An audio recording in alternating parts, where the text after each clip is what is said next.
Destiny is cruel, like a spider poisoning a sleeping child. But I also think that it is beautiful in its own way. It traps us and leads us down the paths it weaves to ultimately finish us. Knowing My Killer.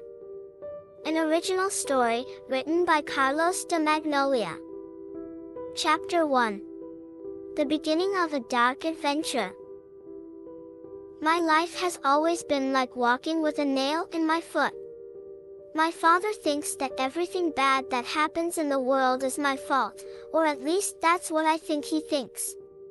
I don't have any siblings and no mother.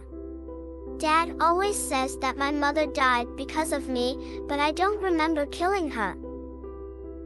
I've tried several times to make friends, by acting like a fool and letting them use me just so I wouldn't feel lonely.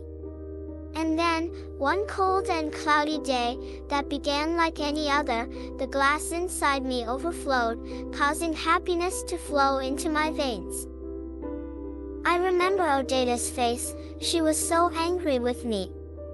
The expression on her face scared me so much that I tried to claw her eyes out, but she fought back by scratching me and pulling my hair. And as the fight was about to end with my hands around her throat, I looked for a few moments at our blood mixing together, and it made me smile, because I realized we had something in common. But my happiness was short-lived, as they managed to open the bathroom door and we were interrupted. I ran out without explaining myself. No one stopped me because everyone was worried about her, but not for me, never for me, why never for me? The people who saw me passing through the halls showed only faces of terror, as if they had never seen blood before.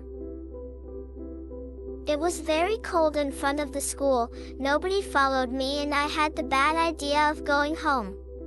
When my father saw me coming, he yelled at me as usual. I ignored him and locked myself in my room, but he got up from the couch and went straight to my door. He hit it so hard that I was afraid he would break it, but after several blows, he stopped.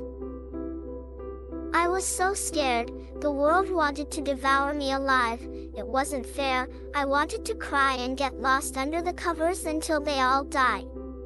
But Miss Coraline told me I couldn't stay here, that I had to escape, because they would surely come looking for me. So I packed some things, put them in a black bag, climbed out the window into the garden, and ran into the woods. However, before losing myself in the trees, I saw my father yelling at me from my room. It was the last time I heard him, because he didn't follow me. I walked for hours. It was already late, even though the sun wasn't visible, and I was tired. If Coraline hadn't been with me, supporting me and telling me things so clearly, I wouldn't have continued. I would have laid down and hoped it was all a dream, including my life.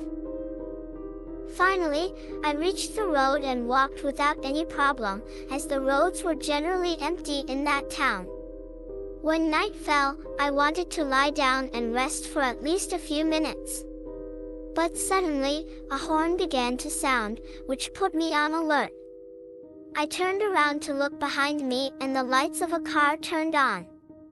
At that moment, everything slowed down except for my heart. Two boys got out and I tried to escape, but they caught me and took me to an abandoned football field where there were construction machines. They made me get out of the car and soon two other vehicles arrived. From one of them, a tall boy named Eugene, my platonic love and Odeta's boyfriend, got out. From the third car, Mr. and Mrs. Martin got out. And the woman quickly lunged at me and tried to cut me with a box cutter. I screamed and tried to defend myself from the ground, but she managed to cut my face and hands before I could break the blade. However, she seemed like she was going to kill me with a small piece of the box cutter that hadn't fallen. She was about to do it, but her husband pulled her away and ordered her to wait in the car. The woman cried and protested, but eventually she listened to him. From the ground, with a guy next to me, I saw Mr. Martin whisper something to Eugene before leaving. This handsome and self-assured man picked up the box cutter that the woman had dropped and came straight to me. We talked for a moment, and then he asked his friends to hold me down so he could carve the word "No" onto my forehead. He did it in a relaxed and smiling manner. It was perfect, even now. When he was finished, he stood up, put the knife in his pocket, and while lighting a cigarette, ordered one of the two guys who had brought me to pick up the gasoline Mr. Martin had left behind before he left and throw it on me. The two men argued about why their colleague had to do this, but Eugene silenced his friend by threatening to reveal that he had raped Bridget.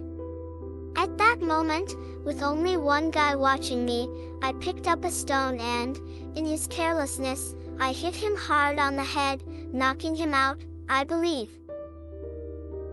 Then I got up and ran as fast as I could. The boys who were arguing quickly realized I was escaping. And as I ran, I could hear Coraline shouting, "Goodbye," from inside the vehicle that brought us here. My face, hands, and heart were burning, and tears couldn't put out the fire. At some point, it started to rain in the dark forest I entered.